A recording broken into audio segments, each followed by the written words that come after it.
soit avec vous. Et avec votre esprit. Évangile de Jésus-Christ selon saint Marc. Gloire à toi, Seigneur.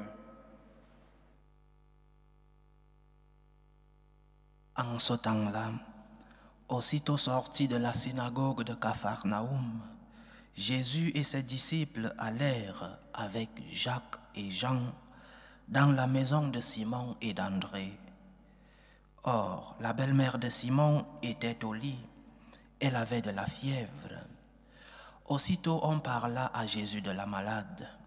Jésus s'approcha, la saisit par la main et la fit lever. La fièvre la quitta et elle les servait. Le soir venu, après le coucher du soleil, on lui amenait tous ceux qui étaient atteints d'un mal ou possédés par des démons. La ville entière se pressait à la porte. Il guérit beaucoup de gens atteints de toutes sortes de maladies et il expulsa beaucoup de démons.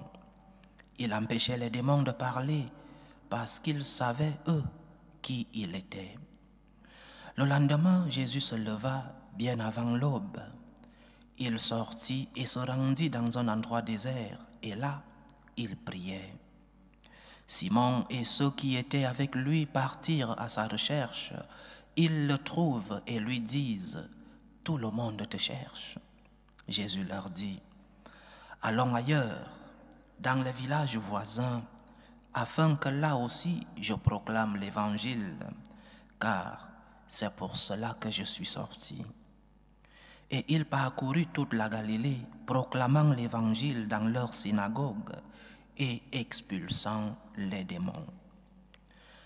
Acclamons la parole de Dieu. Louange à toi, Seigneur Jésus.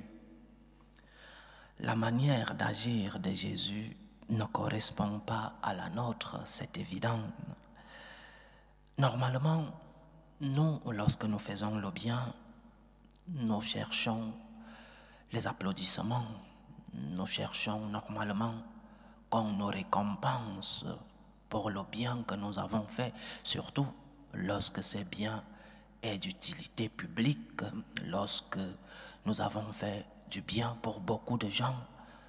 Nous cherchons la publicité et la reconnaissance. Qu'on reconnaisse nos succès, nos exploits.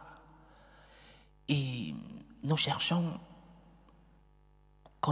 que dans l'entreprise, nous soyons promus, par exemple. Le progrès est nécessaire et bon. C'est quelque chose que nous avons dans notre intérieur, le désir d'améliorer notre situation économique, sociale, laborale. C'est légitime. C'est légitime qu'après nos efforts, que nous sentions ce désir d'être reconnus. Mais pour Jésus, le plus important était d'annoncer la venue du règne, d'annoncer le salut à tous les hommes. Il dit, c'est pour cela que je suis sorti. Mon devoir, c'était pour cela, mon devoir, c'est d'annoncer à tout le monde le règne de Dieu. Mon obligation, je me suis fait chair pour cela. Jésus aurait pu rester plus de temps dans ce village en recevant des éloges, des applaudissements, de la reconnaissance de cette ville.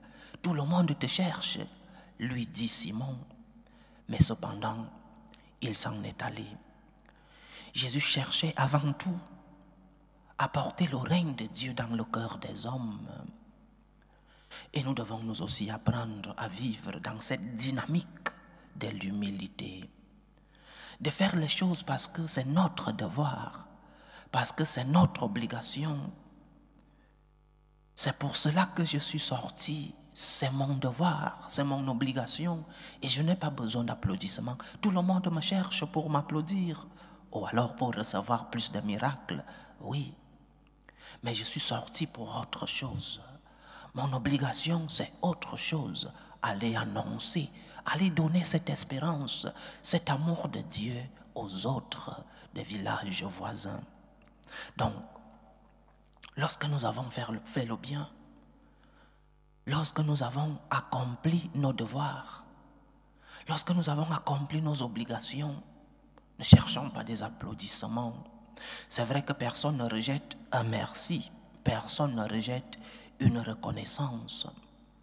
Mais la reconnaissance des autres ne devrait pas être la motivation pour que tu fasses tes devoirs.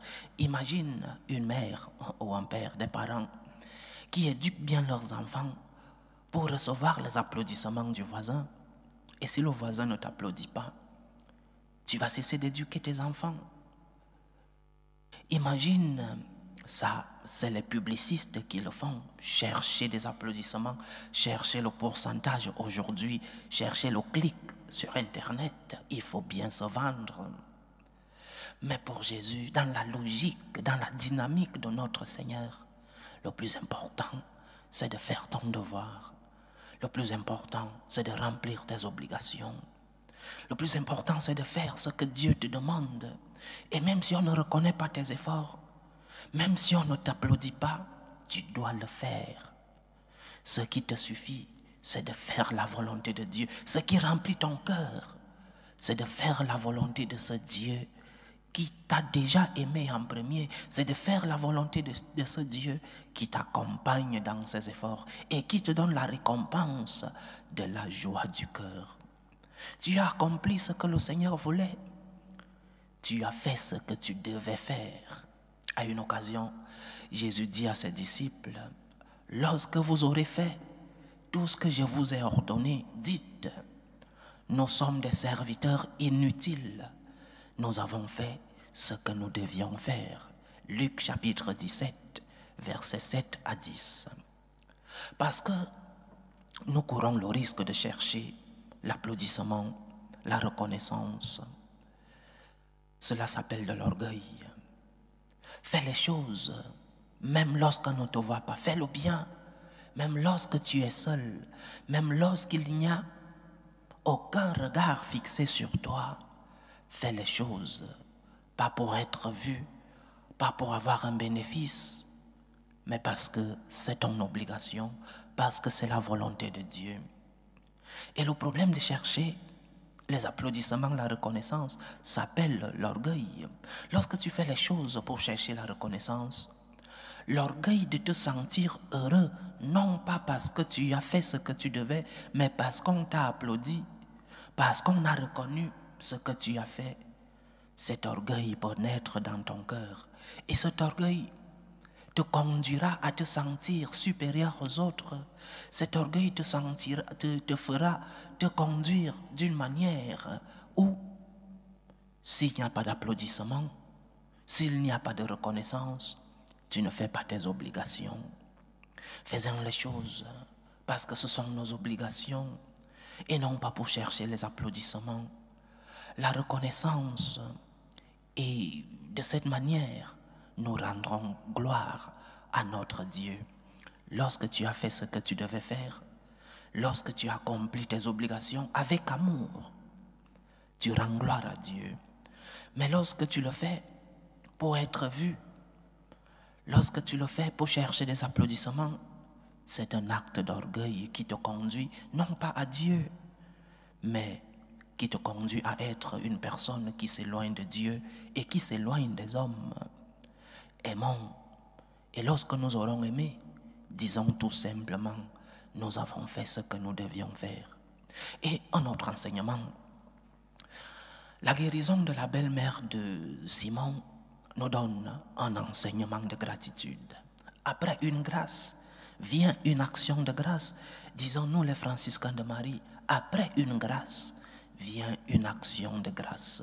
La belle-mère de Pierre est guérie. Et l'évangile dit, la fièvre la quitta et elle les servait.